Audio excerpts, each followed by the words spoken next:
ibyishimo numvaga nifuza kubona mu mibonano mpuzabitsina ndumva bitakimpagije. Ndumva nkeneye no gusogongera ibyo kwendana mu kibuno, n'ibinavaho wenda nzabikora mu kanwa, byose ngomba kubibonja nkumva ikinezeza kurusha ikindi.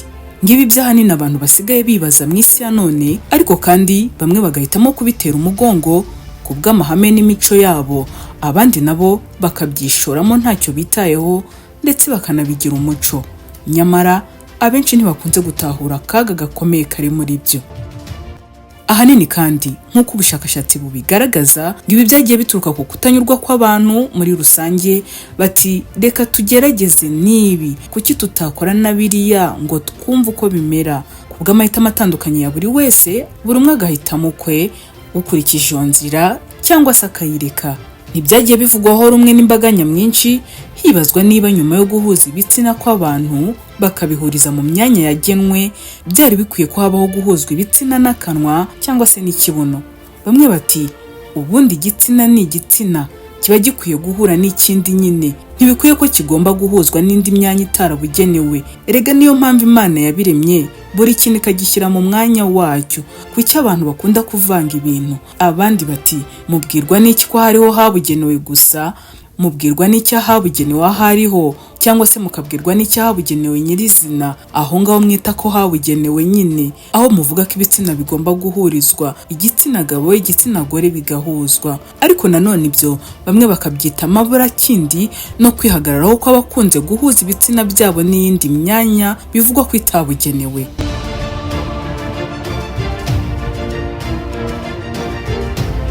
Nyamara usibye no kurenga ku mahame y'Imana ku bayemera cyangwa n'amahame y'umuco ku bihugu bitandukanye, ibi ngo binateza akaga gakomeye ku buzima by'umwihariko ku mubiri, ahanini ku bice by'abahisemo gushakira ibyishimo mu kwendana mu kanwa no mu kibuno.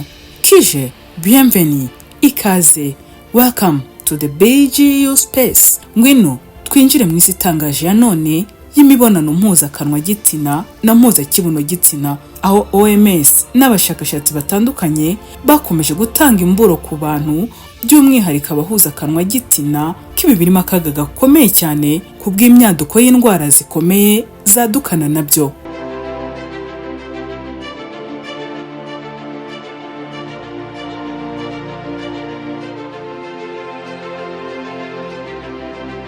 Tubanje kwisegura kuri wowe utari bunyurwe n'amagambo ari bukoreshwa muri iki kiganiro.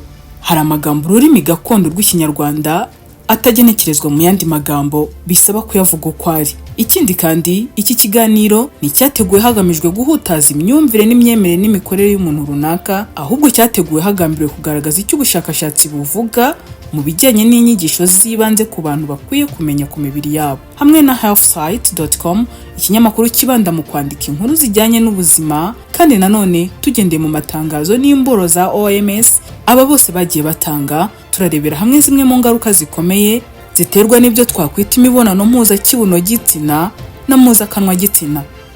Inzobere zivuga ko akenshi imibonano mpuzakibuno gitsina ikunzwe gukorwa n'abagabo babiri, bimwe byitwa ubutinganyi. Si byo gusa, hagati y'umugore n'umugabo kandi hari ubwo nabo babikora. Birumvikana ko umugore ari we babikora, ndetse ngo bikorwa mu rwego rwo kugira ngo bavumbure ishimisha mubiri rishya hagati yabo.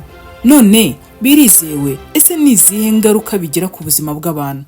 Ushobora kuba nawe wibaza ibyo bibazo. Gusa uyu munsi ukwiye kumenya ko ibi bishobora kuguteza akaga gakomeye ku buzima bwawe mu gihe ubikora.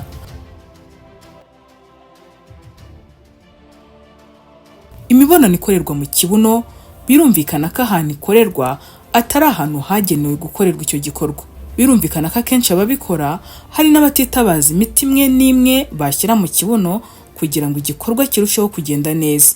Ibyo byose rero bishobora gutera indwara z'ama-infection, bikaba byavamo kanseri yo mu kibuno. Mu kibuno kandi ni umwanya wagenewe gucamo imyanda ikomeye, ntabwo ari umwanya wo gucamo ibindi bintu. Nyamara igitsina gore cyo mu byo cyagenewe ni ugusohora imyanda yoroheje, kandi nayo ntinyura hamwe n'ahakorerwa imibonano mpuzabitsina.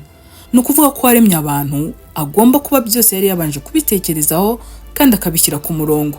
Mu gihe rero imibonano mpuzabitsina ikorewe mu kibuno, gishobora kwaguka cyangwa gucika, ibyo bikagira ingaruka zikomeye ku buzima bw'umuntu. guhuza igitsina n'ikibuno, ibyo bigakorwa hatabayeho kwikingira, bishobora nanone gutera indwara ziteje akaga harimo kwandura virusi itera sida ariyo HIV. Inzobere kandi zikaba zivuga ko sida yanduriye mu kibuno iba ihambaye cyane, ishobora kuba ifite ubukana bwinshi kurusha izindi. Imibonano y'igitsina n'ikibuno bishobora gutuma ubikorerwa ahora aribwa mu kibuno buri gihe, ndetse akajya ahora ava amaraso mu kibuno, cyane ko nyine kiba cyakoreshejwe imirimo itarakigenewe. Ni ngombwa rwose ko abantu bakwiye guhitamo neza kandi bagatekereza kabiri mu gihe bagiye gutangira gukora ibyo. Mu 2017 OMS yaburiye abatuye isi ko imibonano yo mu kanwa yarimo ikwirakwiza imitezi idakira, nubwo byafatwaga nko gushakira ibyishimo hagati y'igitsina gore na gabo. Muri icyo gihe yatanze imburo ikomeye ko byari guteza akaga gakomeye isi.